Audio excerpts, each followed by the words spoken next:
오늘 이 새벽 주님의 전에 나오신 사랑하는 모든 성도 여러분들을 진심으로 환영하고 또 축복합니다. 여러분, 자동차 사고 영상을 소개해주는 혹시 한문철 변호사의 블랙박스라는 프로그램을 아시나요? 그분의 영상에 올라온 내용들을 보면 참 별의별 사고 장면들이 등장하는 것을 보게 됩니다. 그 중에서 특히 유독 자주 등장하는 장면 중 하나가 있는데요. 갑작스러운 위기 앞에서 운전자가 사고를 피하려고 급하게 핸들을 꺾는 장면이 여러 차례 등장을 합니다. 살기 위해 우리 몸의 본능이 이끄는 그 모양대로 급하게 움직이는 모습인 것이죠. 그런데 여러분, 그 영상들을 다시금 차분하게 다시금 복귀하다 보면 한 가지 안타까운 사실을 발견하게 됩니다. 분명 위기를 피해보려고 한 본능적인 선택이었는데 대부분의 경우에는 이 급하게 꺾은 핸들 때문에 도리어 더 큰 사고가 일어난다라는 점입니다. 여러분, 두려움이 우리를 강하게 몰아붙이게 되어지면 사람의 시야는 어떻게 될까요? 극도로 좁아질 수밖에 없습니다. 평소라면 뻔히 보였을 그런 탈출구가 보이지 않게 되고 조금만 차분했으면 하지 않았을 실수를 나도 모르게 저지르게 되는 겁니다.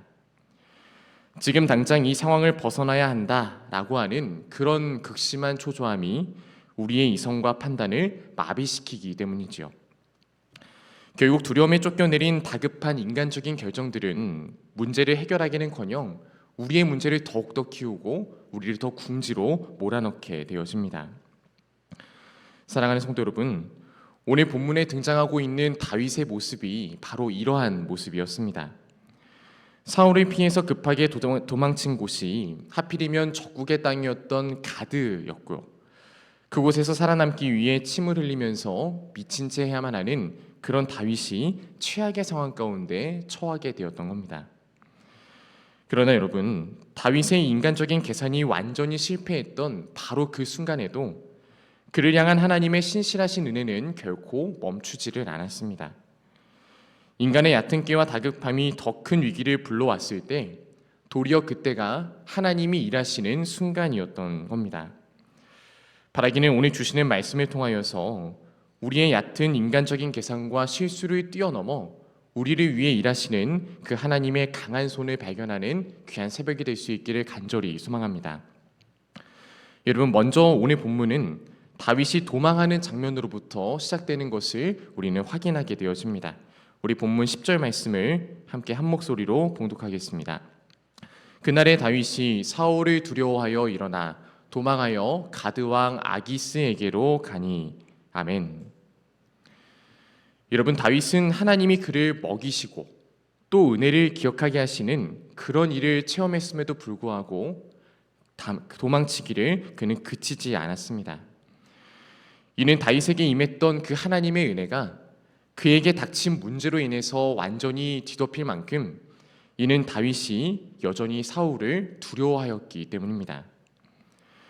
다윗은 어떻게든 지금 내가 살아야만 한다라고 하는 그런 생존 본능만이 작동하고 있었던 상황이었습니다. 그가 살아남을 수 있다라고 한다면 다윗은 무엇이든 할 수 있는 상황에 있었던 것이죠. 그래서 다윗이 선택한 피난처가 어디였을까요? 앞서 말씀드렸듯이 그는 블레셋의 가드로 도망을 치게 됩니다. 그런데 여러분, 이 가드라고 하는 지역은 어떤 지역이었느냐? 바로 이스라엘의 원수인 블레셋의 도시 중 하나였습니다. 더구나 이곳은 다윗이 절대로 가서는 안 되는 지역이었는데 이는 그가 쓰러뜨렸던 골리앗의 고향 역시 가드였기 때문입니다. 호랑이 굴로 먹이가 제 발로 들어간 격이나 다름이 없던 것이죠. 더구나 다윗이 이곳에 오기 직전 제사장 아히멜렉에게서 골리앗의 칼을 받아 들고 있었으니 피야 식별이 확실한 그런 상황이었습니다. 참 아이러니한 장면입니다. 지난날 하나님의 은혜를 기억해야 할 그런 골리앗의 칼을 이 다윗이 손에 들고서도 다윗은 두려움에 압도되어서 정신을 차리지 못한 상황 가운데 원수의 땅으로 자기 발로 들어간 겁니다. 물론 다윗이 그곳에 간 데에는 아마 다윗 나름의 계산도 있었을 겁니다. 내가 지금은 사울에게 쫓기고 있는 상황이니까 사울의 원수인 이 블레셋으로 가게 되어지면 그래도 나를 망명한 나를 받아주지 않을까? 이스라엘 땅 안에서는 언제 잡힐지 모르니까 차라리 국경을 넘어서 저곳이라도 가자라고 하는 나름의 머리를 굴린 선택이었을 겁니다. 그러나 여러분, 이것은 믿음의 판단이라기보다는 두려움에 쫓겼던 인간적인 계산이었음을 우리는 다시금 확인하게 됩니다. 분명 살기 위해 선택한 길이었지만 안타깝게도 그 길은 다윗을 더 큰 위기로 그를 인도하였기 때문입니다. 사랑하는 성도 여러분, 우리도 두려움에 몰리게 되면 이런 안타까운 잘못된 선택, 그런 선택을 잘못하곤 합니다. 하나님께 무릎 꿇고 묻기보다는 당장 내 눈앞에 확실해 보이고 또 안전해 보이는 길을 택하게 되고, 기도의 자리에서 잠잠하게 하나님의 뜻을 구하기보다는 지금 당장 내 마음을 안심시켜줄 그런 인간적인 방법을 찾게 됩니다. 그러나 여러분, 우리는 이 상황 가운데 분명하게 깨달아야만 합니다. 하나님의 은혜가 아니라 현실의 두려움이 우리의 마음과 생각을 완전히 지배하게 되면 우리의 영적인 감각은 완전히 잃어버리게 되고 또 우리의 삶은 방황하게 된다라는 사실입니다. 분명 원수의 땅이고 내가 그들의 영웅의 칼, 그것을 들고 감에도 그저 내가 그리로 가면 살아남을 수 있다라고 하는 잘못된 판단, 잘못된 착각에 빠지게 되는 겁니다. 여러분, 우리는 두려움의 때일수록 우리의 발걸음을 잠시 멈추고 하나님의 뜻을 살펴보아야만 합니다.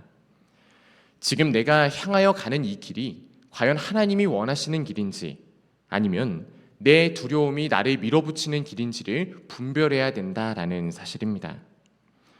바라기는 저와 여러분들 모두가 두려움에 쫓겨서 잘못된 피난처로 도망치는 그런 인생으로 살아가는 것이 아니라 어떠한 순간 가운데서도 하나님의 뜻을 묻고 그곳으로 나아갈 수 있는 저와 여러분이 될 수 있길 주님의 이름으로 간절히 소망합니다.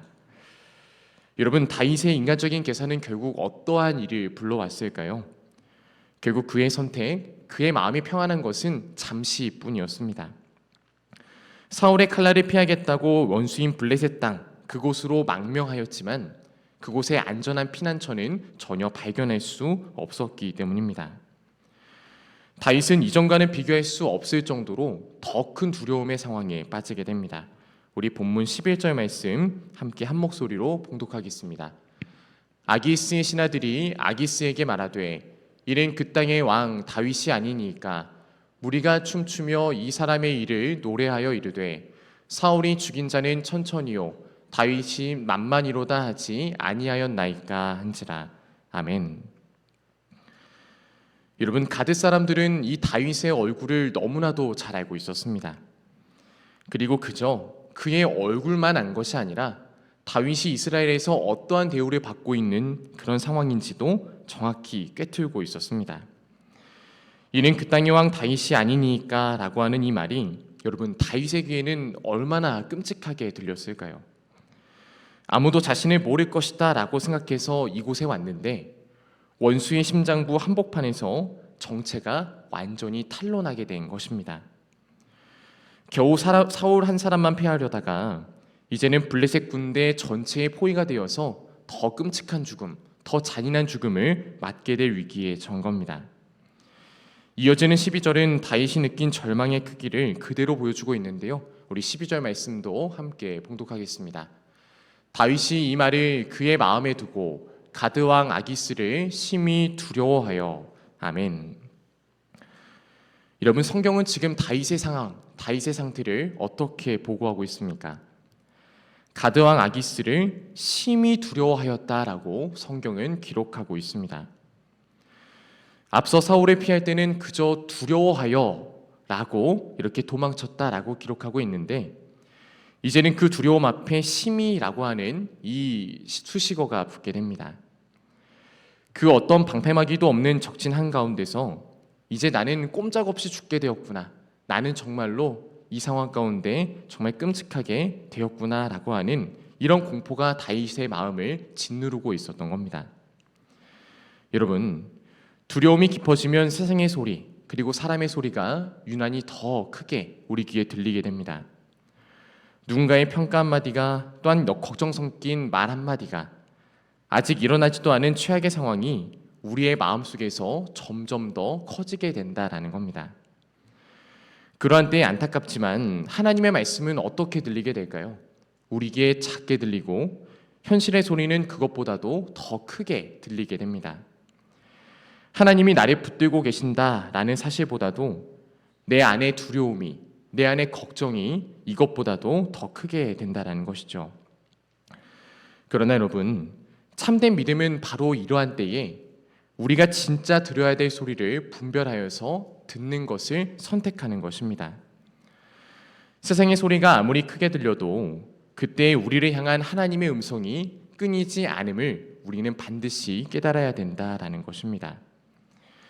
현실의 분위기가 아무리 험악해 보여도 그로 인해서 하나님의 능력의 손이 짧아지거나 혹은 없어진 것이 아닙니다. 우리는 이 영적인 의식을 갖고서 우리의 영적인 귀를 열어 들어야 될 소리를 분별해야 된다라는 것입니다. 바라기는 저와 여러분들 모두가 사람의 말과 현실의 소리에 우리의 마음을 빼앗기기보다는 가장 두렵고 떨리는 순간에도 여전히 우리에게 말씀하시고 우리를 붙들어 주시는 그 하나님의 말씀을 바라볼 수 있길 주님의 이름으로 간절히 소망합니다. 그렇다면 여러분, 가드왕 아기스를 심히 두려워하게 된 이 다윗은 이제 어떻게 행동을 하게 되었을까요? 우리 13절 말씀을 함께 봉독해 보겠습니다. 그들 앞에서 그의 행동을 변하여 미친 채 하고 대문짝에 그적거리며 침을 수염에 흘리매. 아멘. 여러분, 다윗은 결국 살아남기 위해서 어떤 일을 하게 되었을까요? 미친 채 하며 그들 앞에 그 모습을 보이기 시작합니다. 대문짝을 의미 없이 긁어대기 시작했고요. 침을 수염에 질질 흘리는 그런 끔찍한 안타까운 모습을 보여주고 있습니다. 골리앗 앞에서는 만군의 여호와의 이름으로 내게 나아가노라 라고 하면서 자신 있게 나아갔던 다윗이었지만 지금 그는 그러한 모습을 전혀 보여주고 있지 못하고 있는 겁니다. 그저 지금 당장 살아남기 위해서 자기 자신을 인간의 모습에서는 가장 낮은 모습으로, 가장 비참한 모습으로 내던지고 있었던 겁니다. 여러분, 스스로 미친 채 해야만 했던 이 다윗의 상황이 얼마나 비참했을까요? 아마 다윗이 내가 어쩌다 여기까지 오게 되었을까? 하나님께 기름 부음 받았던 내가 원수의 땅에서 이런 참으로 끔찍한 모습으로 나아가야만 할까라고 하는 그런 자괴감이 듣지 않았을까 생각이 들게 됩니다. 사울의 손을 피하겠다고 머리를 굴려서 도망쳤는데 도달한 결론은 결국 적국의 왕 앞에서 미친 채 하며 그렇게 끔찍한 모습을 보여주는 것이 그의 신세였으니 말입니다. 그런데 여러분, 우리가 이 장면에서 반드시 찾아서 또 보아야 할 것이 있습니다. 다윗의 모습은 분명 처참하게 무너졌고 또 그 모습이 너무나도 안타까웠지만 다윗을 향한 하나님의 손길은 무너지지 않았다라는 사실입니다. 하나님은 이 다윗의 부끄럽고 비참한 모습을 결코 외면하시지 않았습니다. 우리 눈에는 도저히 눈뜨고 볼 수 없는 수치스러운 상황이지만 하나님은 그 자리에서도 다윗의 생명을 지키고 계셨던 겁니다. 우리 본문 14절과 15절에 보게 되면 아기스는 다윗을 보고 이렇게 말하죠. 너희도 보거니와 이 사람이 미치광이로다. 어찌하여 그를 내게로 데려왔느냐라고 아기스는 다윗을 보며 이야기합니다. 너무나도 큰 위기의 순간, 죽음의 순간이었지만 아기스는 다윗을 위협적인 인물로 붙잡아 두지 않고 그를 그저 미친 사람으로 여겨서 그를 내보내게 되어집니다. 여러분, 분명 사람의 눈에는 이 상황이 어떻게 보였을까요? 그저 다윗이 미친 채 하면서 겨우겨우 위기를 물러났다라고 생각할지도 모릅니다. 그러나 하나님의 섭리 안에서는 다윗이 미친 채 하며 침을 질질 흘리며 나타나는 그 모습이 다윗의 생명을 보존하는 그런 길이 되어졌습니다. 다윗이 결코 이해할 수 없는 그런 방식으로 하나님께서는 다윗을 죽음의 자리에서부터 그를 건져내 주셨던 겁니다. 여러분, 우리도 때로는 내가 너무나도 초라해지는 그런 상황 가운데 처하면서 하나님께 이렇게 물을 때가 있습니다.